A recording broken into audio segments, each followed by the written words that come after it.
Jaringan kabel atau jaringan wired network adalah sebuah jaringan yang berfungsi untuk mengirim suatu informasi antara satu komputer dengan komputer lainnya. Diperlukan penghubung berupa kabel jaringan. Kabel jaringan berfungsi dalam mengirim informasi dalam bentuk sinyal, listrik, atau komputer jaringan. Kelebihan jaringan kabel. Kelebihannya yang pertama adalah relatif murah, yang kedua tingkat keamanan relatif tinggi, yang ketiga performa atau stabilitas jaringan dan bandwidth yang lebih tinggi dan lancar, yang keempat mudah dalam instalasi, yang kelima biaya yang murah dalam investasi jaringan. Jaringan kabel. Kelemahannya yang pertama kerap LAN yang kurang estetik karena kabel yang berantakan atau sembraut. Yang kedua, jangkauan dan akses klien yang terbatas. Yang ketiga, susah jika ada peluasan jaringan. Yang keempat, LAN berkabel harus ditempatkan pada tempat yang aman. Yang kelima, keamanan pada LAN berkabel akan hilang pada saat kabel jaringan dipotong. Ya iyalah dipotong. Pengertian jaringan nirkabel. Jaringan nirkabel dalam bidang disiplin yang berkaitan dengan komunikasi antara sistem komputer tanpa menggunakan kabel, guys.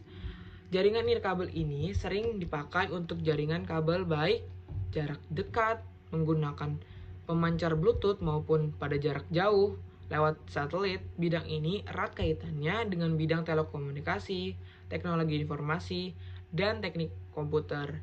Jenis jaringan yang populer dalam kategori jaringan nirkabel ini meliputi jaringan kawasan lokal nirkabel atau LAN, bisa jadi LAN juga.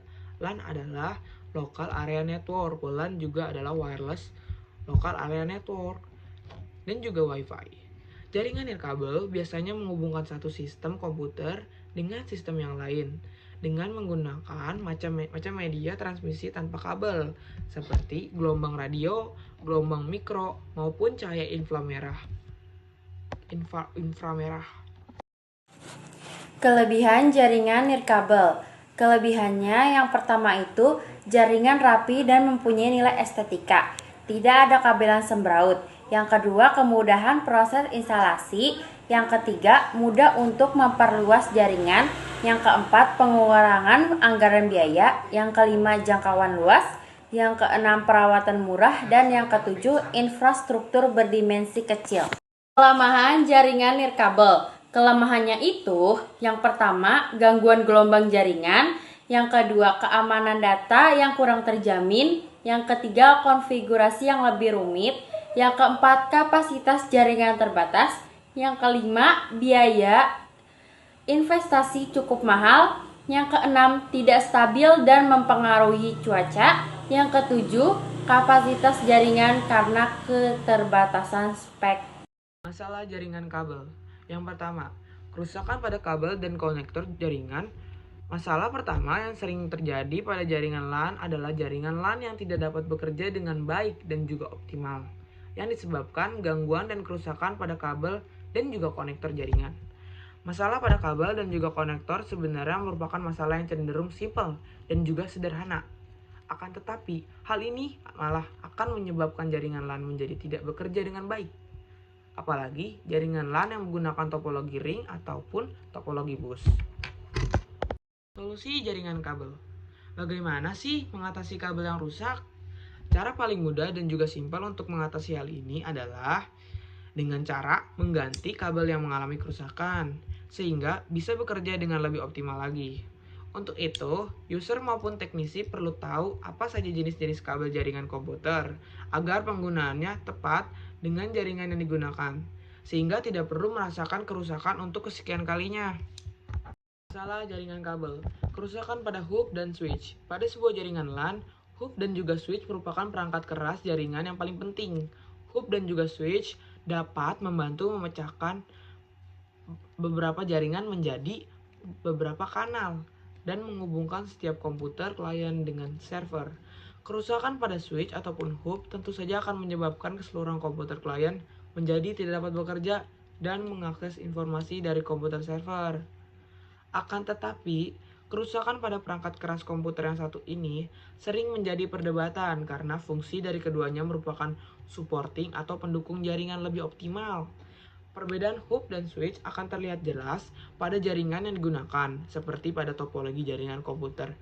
Perangkat ini berpetugas untuk memecahkan paketan data dari server menuju klien. Fungsi jaringan kabel. Bagaimana sih cara mengatasinya? Ketika Anda sudah mengetahui bahwa hub Anda mengalami kerusakan, maka cara paling baik untuk mengatasinya adalah dengan cara mengganti dengan yang baru.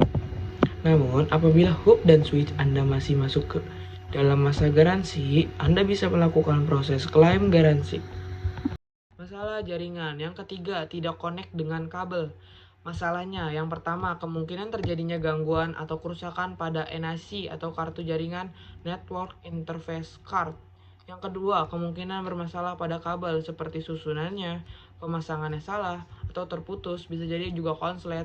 Yang ketiga, kemungkinan bermasalah pada konektor, misalnya tidak rapat, salah satu pinnya rusak. Nah, berikut solusinya. Yang pertama, periksa kartu jaringan apakah sudah terpasang dengan baik, kemudian jika masih seperti itu, sebaiknya diganti. Yang kedua, periksa kabel baik pemasangan, susunan, kemudian cek kondisi kabel apakah dalam kondisi yang baik.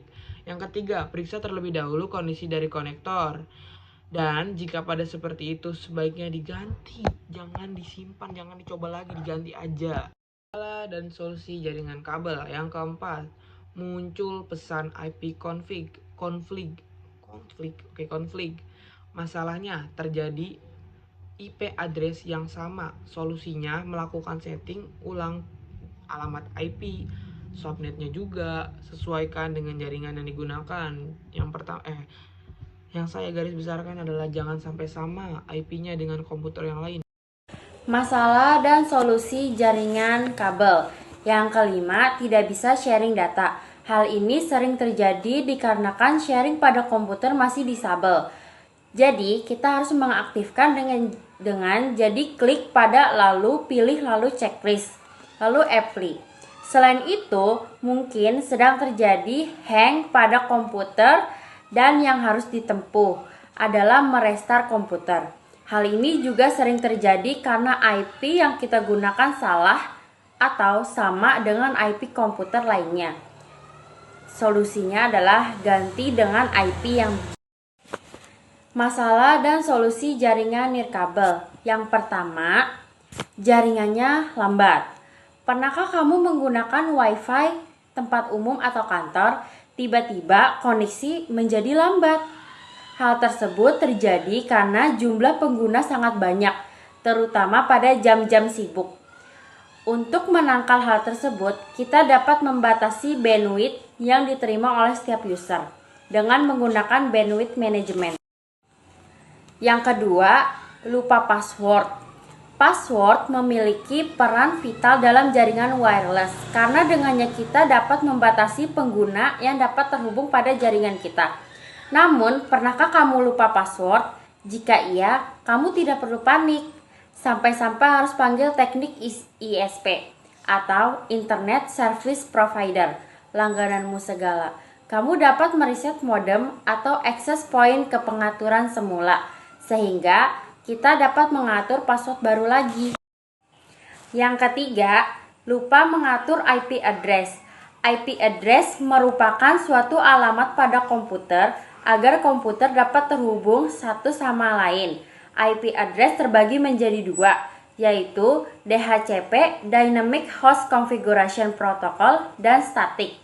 Jika kita menggunakan jaringan internet, maka ada baiknya kita menggunakan DHCP agar IP address yang kita terima tidak terjadi tabrakan atau collision dengan komputer lain. Sedangkan jika kita menggunakan jaringan ad hoc atau peer-to-peer, maka ada baiknya kita menggunakan IP address static agar IP address kita berada satu kelas yang sama dengan komputer lainnya. Yang keempat, sinyal lemah. Sinyal lemah merupakan hal yang paling tidak diharapkan. Hal ini terjadi akibat banyak faktor, diantaranya banyaknya jumlah pengguna. Hal ini menjadi kendala bagi para pengguna jaringan terbuka karena dengan namanya pengguna maka akan merebut jaringan dan sinyal melemah. Untuk mengatasi permasalahan ini diperlukan hotspot tambahan yang dapat mengcover jumlah pengguna yang melebihi batas. Berada jauh dari hotspot, jarak merupakan hal yang mempengaruhi tingkat device atau laptop atau smartphone dalam menjangkau sinyal akses point. Oleh karena itu, untuk menghindari hal tersebut, kita bisa mencoba untuk memilih tempat duduk yang berada di dekat akses point. Yang kelima, wireless network adapter dinonaktifkan atau disable. Pernahkah kamu melihat tanda silang pada logo jaringan laptop kamu, padahal kamu berada pada lokasi yang memilih akses ke internet? Hal ini terjadi karena kamu menonaktifkan wireless network adapter secara sengaja maupun tidak sengaja pada laptop kamu. Agar laptop kamu dapat mendeteksi jaringan yang ada, maka kamu harus mengaktifkan wireless network adapter terlebih dahulu.